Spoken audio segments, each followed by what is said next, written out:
Is it really necessary to get all the details out of our raw files, or would it just be better to enhance the natural contrast and keep the photo lacking details in the shadows? Hi there, my name is Vlad, and today I'm gonna take a deep dive on something basic.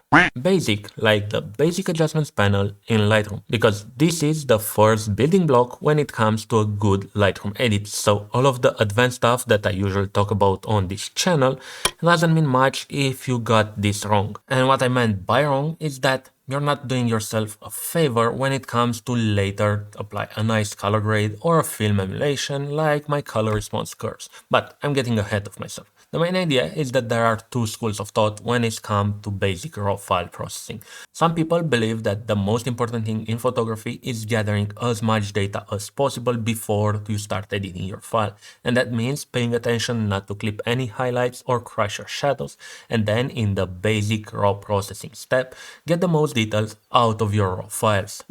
And then there are people who don't care that much about the amount of data they get out of their raw files, but care more about the natural contrast of the photo and the subject to background separation and contrast ratio between different elements of the photo. And over the years, I've used both of these methods, but today I want to take a single photo and edit it both ways to then be able to compare and see which one fits better for my cinematic portraits. And here's the photo that I'm gonna be working with. It was shot on a bright sunny day with my Sony a7 III and Samyang 24mm.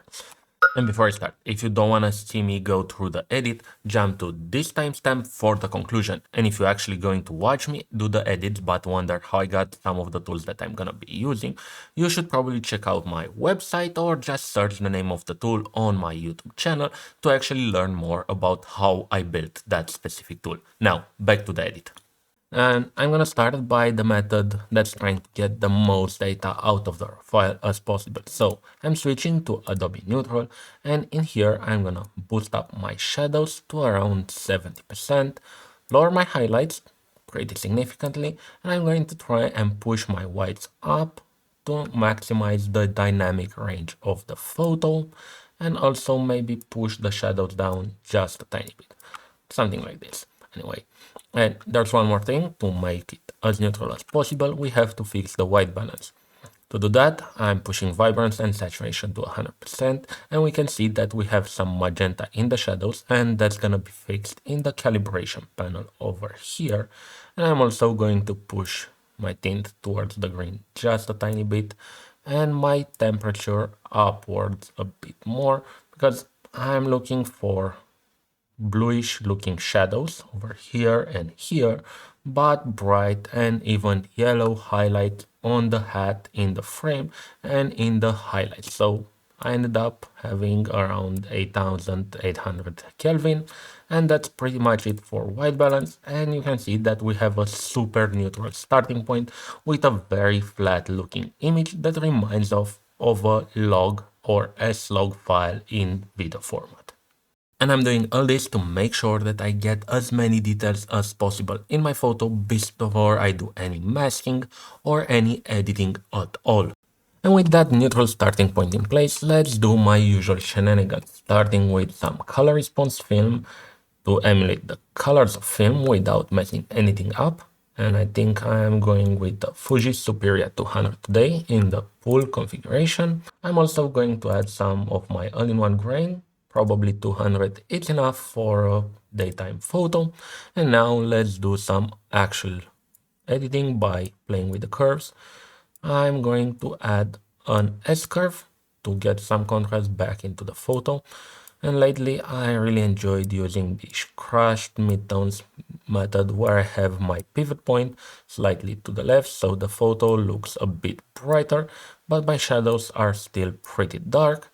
I'm also going to lift the black point just a tiny bit, and because this photo is so heavily leaning into blue and orange tones, I'm going to go to the calibration panel and push this slightly to the left to get a nicer color on her face and add a bit more saturation in my blue primary as well. I think a crop is in order because this light pole with the pigeons is pretty distracting, so let's crop them out. and straighten the photo while I'm here. Something like this, maybe a bit lower on the crop. And I also want to do some masking, not a lot. A linear gradient on the bottom, something like this. And in here, I'm going to reduce the highlights just to make the snow a bit less distracting and also ground the photo a tiny bit. I'm also going to push down the whites just a bit. I want to do one more radial gradient on the upper left part of the photo, in which I'm going to increase the exposure a bit to create less of a distraction and probably eliminate some of the lens vignetting with this method. And because the light pole is distracting on the right side, I'm going to use one more linear gradient. And here I'm going to use the method that I've talked about in a previous video of playing with low tone contrast and dropping 1 point on my shadowy zone, one in the highlights, and I'm pushing the highlights down and the shadows up.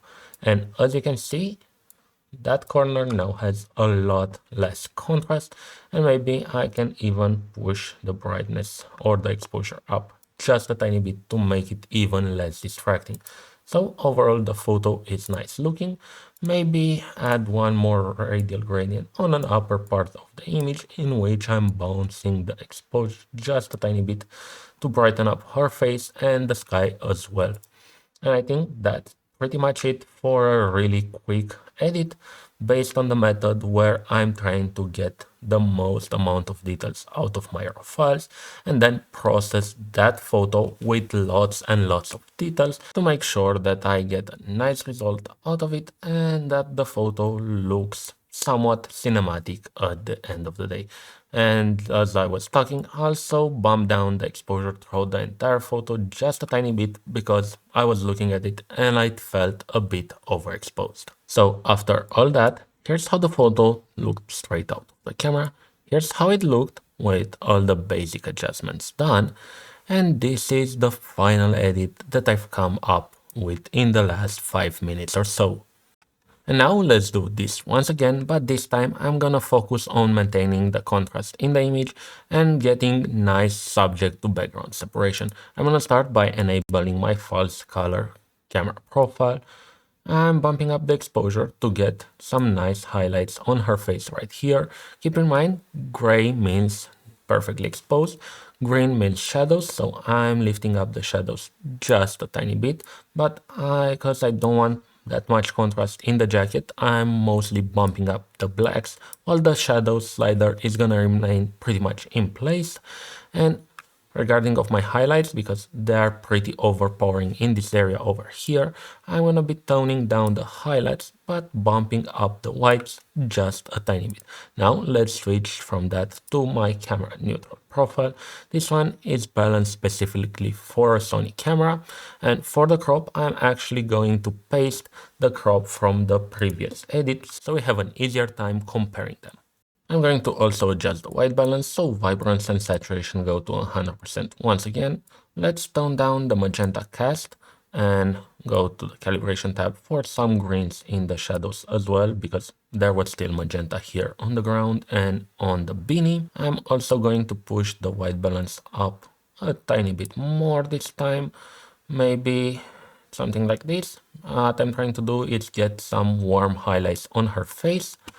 Let's reset the vibrance and saturation, and I think I'm going to enable false color once again, and this time I'm going to do a bit of masking. Starting again with the distracting upper right corner, this time I'm going to push the exposure until it matches with the rest of the image, and that's with the pink tones, meaning just bright highlights, and I think something like this is good enough.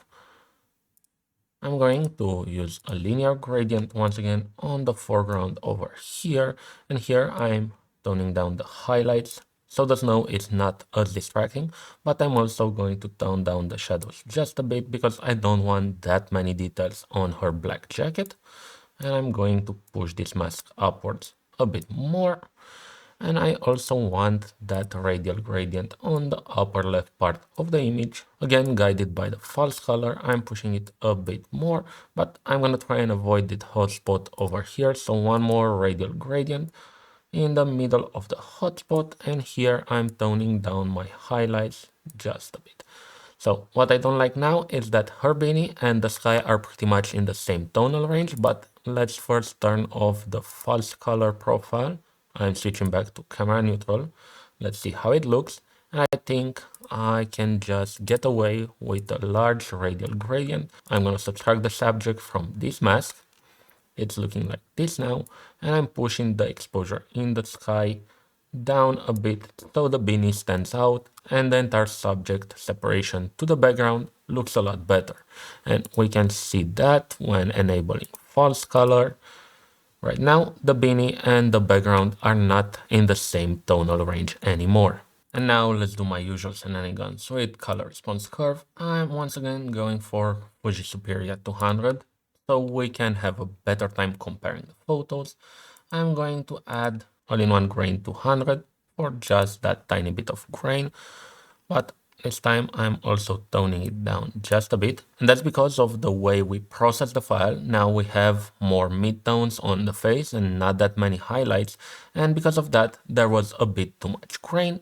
And now let's create an S-curve. I'm gonna do it based on the photo, 1 point on the highlights on the face and 1 on the darker side of the face somewhere over here. I'm gonna focus for this for my contrast, brighten it up just a bit, moving the pivot down so it looks a bit brighter. I'm gonna do a nice cinematic film toe over here with raised blacks, and as you can see I'm losing a ton of details in the jacket, but this is in line with the method that I choose for this edit. I'm gonna push down the exposure a bit because now it looks overexposed, and let's bring up just the face, something like this. Let's also do the blue primary adjustments like we did before, a bit of something like this. I think I've darkened the shadows a bit too much, so I'm going to fine tune my curve. Something like this. Maybe bring up the shadows just the tiniest bit. I'm at plus 13 right now, and my blacks are actually at plus 80. So I'm not getting a ton of details in the shadows, and as you can see, I don't have too many details in the highlights as well. And now I think the contrast in the photo is a bit too strong. So what I'm going to do is bring down my highlights, basic adjustments panel. I think around here it's good enough. And this is my second edit. Now, once again, let's see how it looked straight out of the camera. Here's with the basic adjustments done, and here is my final edit. And on their own, I'm pretty happy with both of the edits, but it's finally time to put them side by side. The one on the left is the one where I focused on getting the most details out of the raw files, and the one on the right is the second edit where I focused on maintaining contrast and background separation. And right out of the gate, I can tell that the skin and the face in the one on the left look horrible compared to the one on the right, because I crushed everything into the midtones.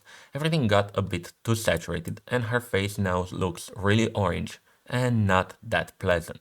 When in the one on the right, the skin looks airy, healthy, natural, and the overall vibe of the image is much better just because of that. But let's see what other different things happen. The beanie and the jackets look very different.